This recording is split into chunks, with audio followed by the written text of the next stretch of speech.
Hi all, അസ്സലാമു അലൈക്കും. Welcome back to my channel. ഈ പെരുന്നാളിന് ട്രൈ ചെയ്ത് നോക്കാൻ പറ്റുന്ന സിമ്പിളായിട്ടുള്ളൊരു പുഡിങ്ങിൻ്റെ റെസിപ്പിയുമായിട്ടാണ് ഇന്ന് ഞാൻ വന്നിരിക്കുന്നത്. ഉണ്ടാക്കിയെടുക്കാൻ വളരെ എളുപ്പമാണ്. നമ്മുടെ വീട്ടിൽ എപ്പോഴും ഉണ്ടാകുന്ന 2-3 ഐറ്റം കൊണ്ടിട്ടാണ് ഞാൻ ഈ പുഡിങ് തയ്യാറാക്കി എടുക്കുന്നത്. അപ്പോൾ നമ്മൾക്കിതെങ്ങനെയാണ് തയ്യാറാക്കിയെടുക്കുന്നതെന്ന് നോക്കാം. അതിനായിട്ട് ആദ്യം ഒരു പാത്രത്തിലേക്ക് 1/2 ലിറ്റർ പാൽ ഒഴിച്ചു കൊടുക്കുന്നുണ്ട്.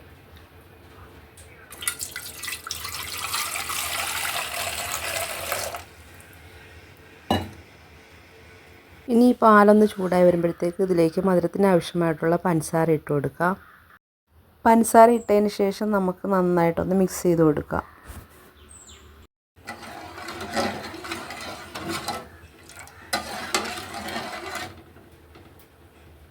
ഇനി ഒരു പാത്രത്തിലേക്ക് 2 ടീസ്പൂൺ കസ്റ്റാർഡ് പൗഡർ ഇട്ട് കൊടുക്കാം. ഇനി കുറച്ച് പാലൊഴിച്ചിട്ട് നന്നായിട്ടൊന്ന് മിക്സ് ചെയ്യാം. കട്ടകളൊന്നുമില്ലാതെ നന്നായിട്ടൊന്ന് മിക്സ് ചെയ്ത് എടുക്കാം.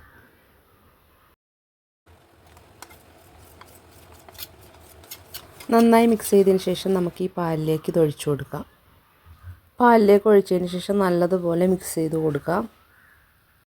ഇതിനെ ഒരു മീഡിയം ഫ്ലെയിമിലിട്ട് നന്നായിട്ടൊന്ന് മിക്സ് ചെയ്ത് കൊടുക്കാം.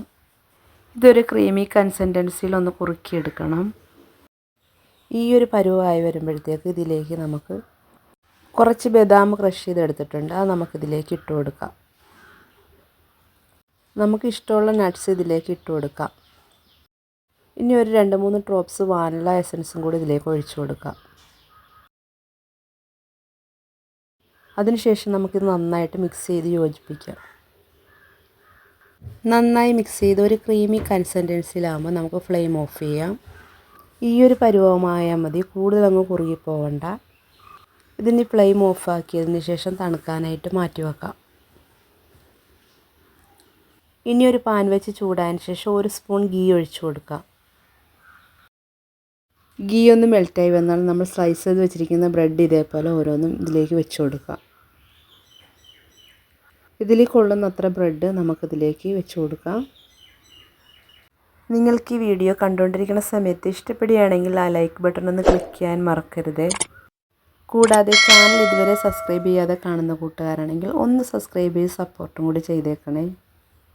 ഒരു വശം ഒന്ന് കളർ ചേഞ്ച് ആയി വരുമ്പോഴത്തേക്ക് നമുക്ക് തിരിച്ച് മറിച്ച് വിട്ട് ഇതൊന്ന് ടോസ്റ്റ് ചെയ്തെടുക്കാം.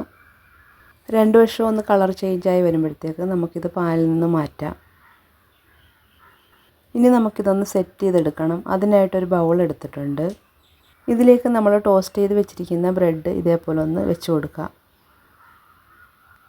ഇതേപോലെ വെച്ച് കൊടുത്തതിന് ശേഷം നമ്മൾ തയ്യാറാക്കി വെച്ചിരിക്കുന്ന കസ്റ്റാർഡ് പൗഡറിൻ്റെ മിക്സ് ഇതിലേക്ക് ഒഴിച്ചു കൊടുക്കാം.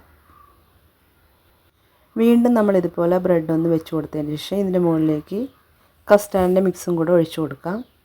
ഇതുപോലെ ലെയർ ആയിട്ടാണ് നമ്മളിത് ചെയ്തെടുക്കുന്നത്.